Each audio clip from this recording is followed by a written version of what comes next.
Oye, particularmente este tema me preocupa porque hablamos de la aprobación de la nueva ley orgánica de la Fiscalía General de la República. Es una ley que fue aprobada con 118 votos a favor y uno solo en contra, para que vean de lo que estamos hablando. Esta ley deja claro que la Fiscalía va a seguir participando activamente en la Comisión Nacional de Búsqueda de Personas y en los diversos cuerpos colegiados que tienen que ver con agresiones a defensores de derechos humanos y periodistas y trata de personas en el marco de la autonomía que le concede la Constitución. O sea, lo que buscan es que sea autónoma, sí participar activamente, pero no como una obligación. Y eso es lo que preocupa a los colectivos, porque dicen, a ver, si no es la Fiscalía quien está obligada a encontrar a las personas desaparecidas, entonces, ¿quién lo va a hacer? ¿Quién va a ser responsable por encontrar a aquellos que no están? ¿Quién va a ser responsable por esas investigaciones? Eso es lo que preocupa porque va a ser una participación activa más no obligada. La Fiscalía, a través de este cabildeo, y por supuesto son los que meten esta iniciativa con Ricardo Monreal, respondió que a las justas exigencias de las familias de personas desaparecidas en el país para lograr acercarlas a la verdad de la justicia que reclaman, precisó que a través de una adenda, las comisiones dictaminadoras incorporaron las inquietudes de ciudadanos, expertos e incluso organismos internacionales como la ONU, los que fueron discutidos durante los últimos días con asesores de la Fiscalía y todavía el día de ayer con Hertz Manero, quien mostró una cierta flexibilidad para permanecer en estos mecanismos. La mayoría de las fuerzas políticas hoy coincidieron con esta ley orgánica y particularmente con que celebra que finalmente se le haya dado marcha atrás en la intención de que la Fiscalía solo asistiera como invitada, pero es a lo que habría peleado hasta el final el subsecretario de Gobernación Alejandro Encinas. Esto se aprobó en lo general, ojo, faltan los puntos particulares. En lo general se subsana el error que considerábamos que era el que la Fiscalía General de la República no participara de una forma obligada en la búsqueda de personas. Es algo que preocupaba a la Secretaría de Gobernación, particularmente a Alejandro Encinas, y que se estuvo trabajando intensamente hasta que buscan ya la manera en que participen, van a participar activamente, pero todavía queda como en vilo de qué tan obligadas van a estar a dar respuesta y no solamente a participar como en el marco de pues a ver lo que podamos hacer y ustedes se las arreglan. Esto es lo que preocupa, pero a ver, ¿qué en sí es esta reforma? Le da una nueva estructura orgánica a la Fiscalía General de la República, reitera la facultad del fiscal de crear comisiones especiales con autonomía técnica y de gestión para colaborar en la investigación de fenómenos de criminalidad o crímenes complejos. Alguien que la defendió mucho fue Damián Cepeda. Para empezar, ya les pondré lo que dijo Damián Cepeda, que rescata la importancia de que se establezcan sanciones para evitar el abuso de autoridad, entre ellos filtrar expedientes o parte de las investigaciones. Esto a todas luces pareciera algo bueno, parece que es algo bueno, pero yo sí me ando con mis picos, yo sí lo estoy tomando con pincitas, porque, ojo, ¿quiénes son los que se han beneficiado de estas filtraciones? El Reforma. ¿Y quiénes en realidad se han beneficiado de las filtraciones? A la hora de violar el debido proceso, como mucho ha intentado respetar Hertz Manero, pues es el PRIAN, el mismo que hoy apoya el que se vaya a sancionar si existen filtraciones por parte de la Fiscalía a medios de comunicación de expedientes, como se dio en el caso de Odebrecht, como se dio en el caso de Ayotzinapa. A mí sí me genera un poquito de, vamos a llamarle, de confusión, el que veamos que los mismos que se benefician con las filtraciones, los mismos grupos políticos que se han beneficiado con estas irregularidades, porque los investigados son particularmente a los que se les están filtrando o los que están filtrando estas investigaciones, estas carpetas, estos expedientes, son los que ahora defienden esta nueva ley orgánica, esta reforma a la ley orgánica de la Fiscalía General de la República, que, insisto, a todas luces pareciera darle solución a muchos problemas, pero esto solamente es en lo general. Ahora, para evitar vacíos legales, esta reforma va a vincular o establece la renuncia del titular de la Fiscalía General de la República solamente podría proceder a una causa grave. Esto es un tema que también ustedes me han preguntado mucho. ¿Cómo hacer para remover al fiscal? Bueno, antes aparentemente era mucho más fácil. ¿Cómo ocurriría de esta manera? La suplencia o representación del titular de la Fiscalía, que ya se prevía en la ley, será suplido en ausencias o faltas temporales por el titular de la Fiscalía de Control Competencial. Pero ojo, para evitar los vacíos legales, como acontece con las renuncias de los ministros de la Corte, se va a establecer que la renuncia del titular de la Fiscalía solamente pueda proceder por una causa grave. Es algo que calificó el Senado de la República que podría ser solamente removido por el Ejecutivo Federal. Esto quiere decir que el presidente López Obrador, en este caso, sería el único que a causa grave podría remover al fiscal general de la República. Es una pregunta que me habían hecho en semanas pasadas, entonces aquí viene esta parte. ¿Qué también se destaca de la nueva ley orgánica de la Fiscalía? Se prevé que el Senado designa al titular de la PGR de una terna de propuestas por el presidente de la República que incluiría a candidatos de ambos géneros, lo que garantizaría el principio de paridad. Insisto, en muchas variantes pareciera que a todas luces es una buena iniciativa. Lo que a mí me preocupa es el apoyo que trae por parte del prianismo, que son los que se han beneficiado de estos vacíos legales que comprende la ley. Pero a ver, ¿qué es lo diferente? Vamos a ser aún más concretos. ¿Qué es lo que entra? ¿Cuáles son las diferencias? ¿Y qué es lo que se está reformando? Es un cambio profundo que viene a sustituir la reforma aprobada en diciembre de 2018 con el argumento de dar mayor autonomía a la institución. Apenas 2 años después de que la antigua Procuraduría se convirtiera en Fiscalía y sin haber dado tiempo de desarrollar la institución, se modifica nuevamente su estructura.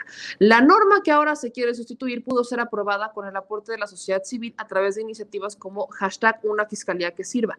Sin embargo, antes de que estas reformas pudieran ser aplicadas, se vuelve a cambiar el marco normativo sin que en los 2 años se hayan mejorado los altos índices de impunidad. En buena medida, esta intencionalidad está guiada en tanto por una visión nostálgica del pasado, autoritario del Ministerio Público y no del futuro, como por un entendimiento errado de la autonomía de los fiscales. ¿Qué cambios preocupan a las víctimas? Pues este que les menciono, el mecanismo que permite la coordinación entre diversas instituciones y en el que participan, además de la Fiscalía, las Fiscalías estatales, la Secretaría de Gobernación, el Secretariado Ejecutivo del Sistema Nacional de Seguridad Pública, la Secretaría de Relaciones Exteriores, la Comisión Nacional de Búsqueda y el Consejo Ciudadano. Ahí es en donde se pide rendición de cuentas y ahora no tienen un espacio para hacerse, aunque sí se habla de una colaboración activa, todavía está muy ambiguo. ¿Cómo afecta esto a los casos individuales? Por un lado, los casos que lleve la Fiscalía General de la República van a dificultar la comunicación con las víctimas. Si actualmente existieran muchas trabas para que los afectados puedan tener acceso a la carpeta de investigación, pues ahora va a ser mucho más complicado porque no hay una obligación de mantener informado a la víctima.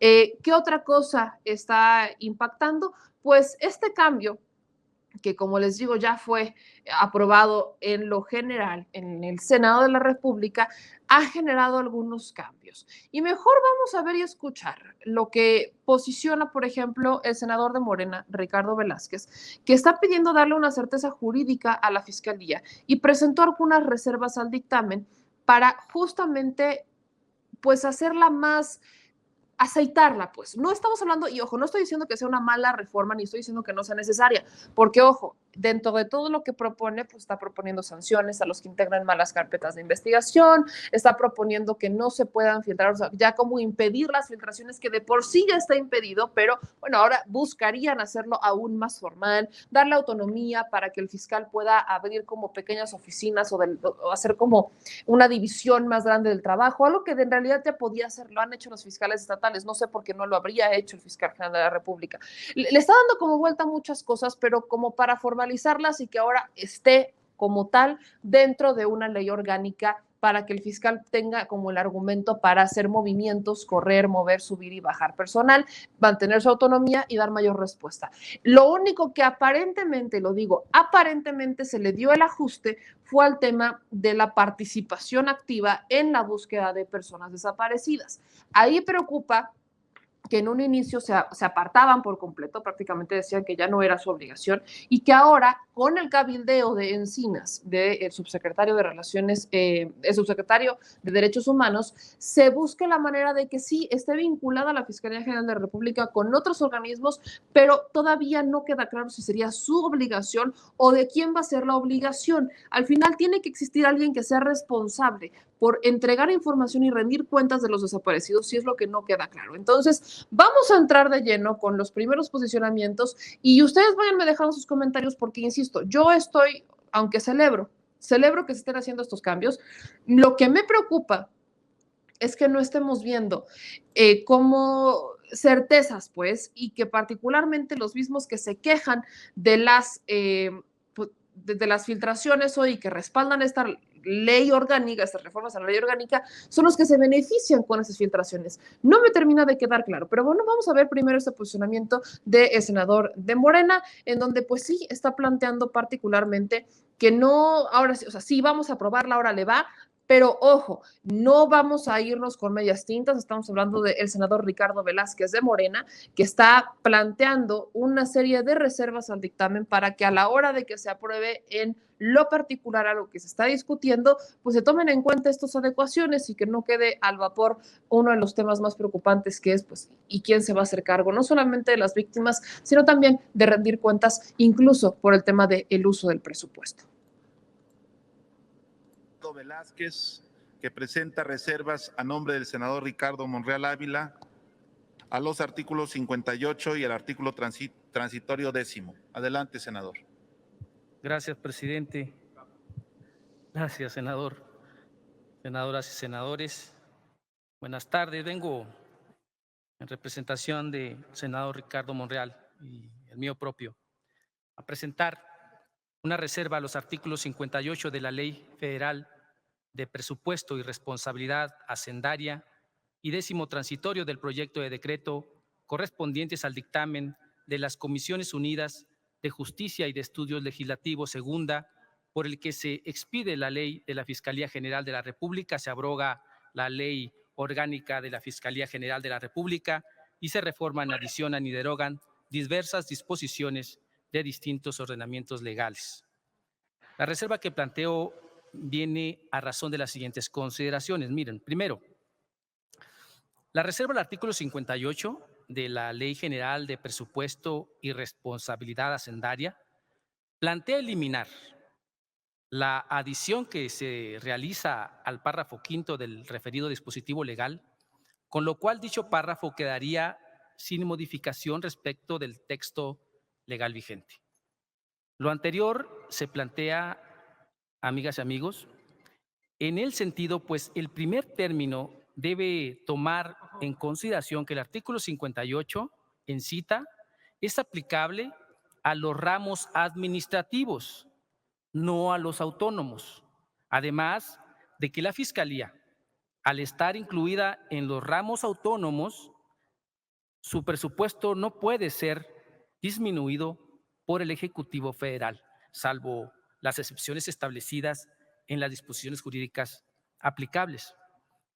En segundo lugar, se considera que la propuesta afecta al proceso programático presupuestal que lleva a cabo el Ejecutivo Federal, lo que implica una limitante para la Secretaría de Hacienda y Crédito Público en su modalidad encargada del control presupuestario y para los ejecutores del gasto público en ejercicio de sus presupuestos, por lo que se sugiere eliminar la reforma al artículo en cita.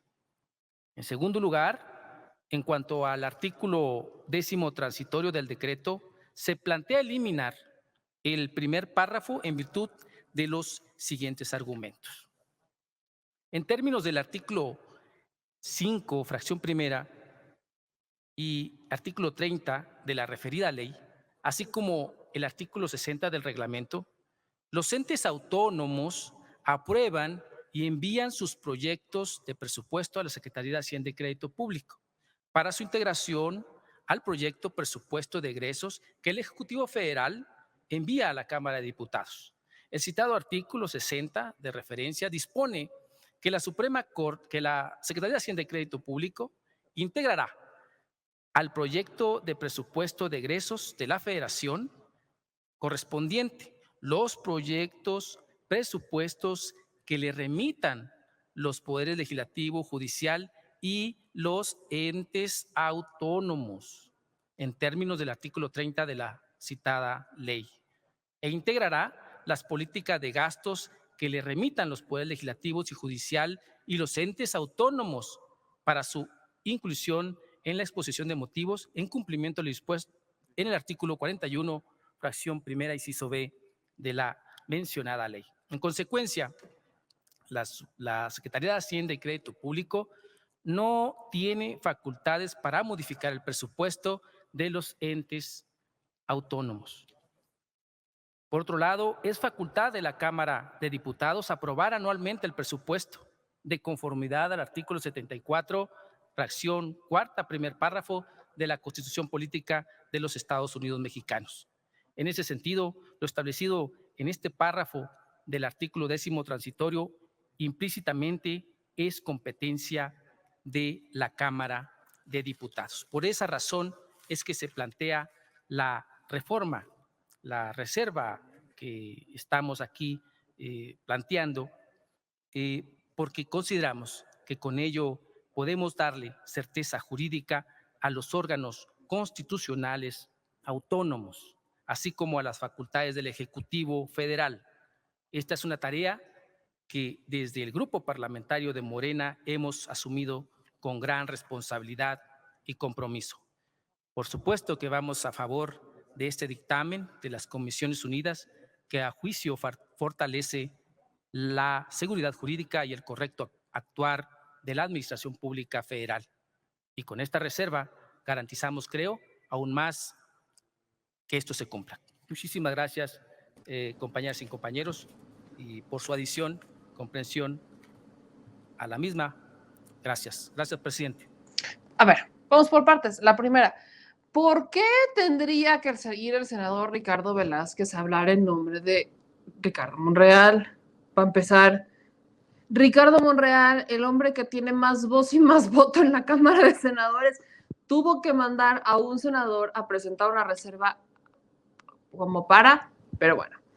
Aparte de eso, de lo que habla particularmente este senador, ¿cuál es la reserva que presentan? La reserva que está presentando es porque la Fiscalía como que está pidiendo que sea la Secretaría de Hacienda la que mueva el presupuesto de la Fiscalía como pasándose por el arco del triunfo a la Cámara de Diputados y sin darle tanta certeza ni tanta legalidad.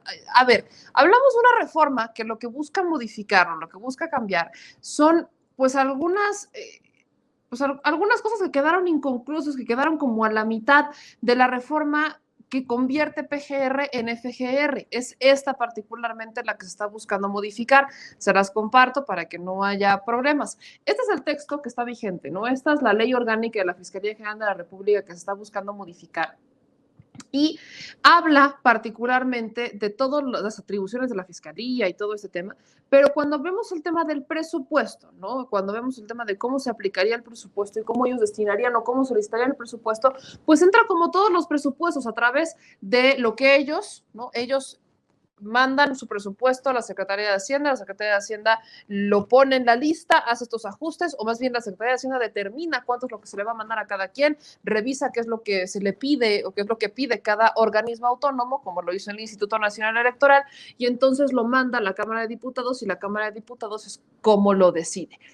A partir de ahí ellos hacen las modificaciones y demás. Pero lamentablemente, hoy de alguna manera se entiende que con la reforma presentada lo que quieren hacer es como saltarse un paso y que sea un presupuesto pues mucho más directo el que se les asigne. Y yo vuelvo, la pregunta del millón aquí es, ok, requieren más presupuesto, queda perfectamente claro, pero ¿quién y cómo van a rendir cuentas sobre ese presupuesto? No termina de quedar claro cómo van a rendir cuentas sobre el presupuesto. De hecho, actualmente ni siquiera vemos una rendición de cuentas puntual sobre la Fiscalía General de la República, y eso es lo que también me ha preocupado, no solamente a colectivos, sino también a medios de comunicación, a la ciudadanía en general, que no sabemos cómo ni en qué se utilizan los recursos de la Fiscalía General de la República, y si se nos informa una vez al año, ¿no? En el informe anual del fiscal, pues que nos demos por bien servidos, porque prácticamente es lo único que vamos a tener sobre el fiscal. Pero bueno, y cuando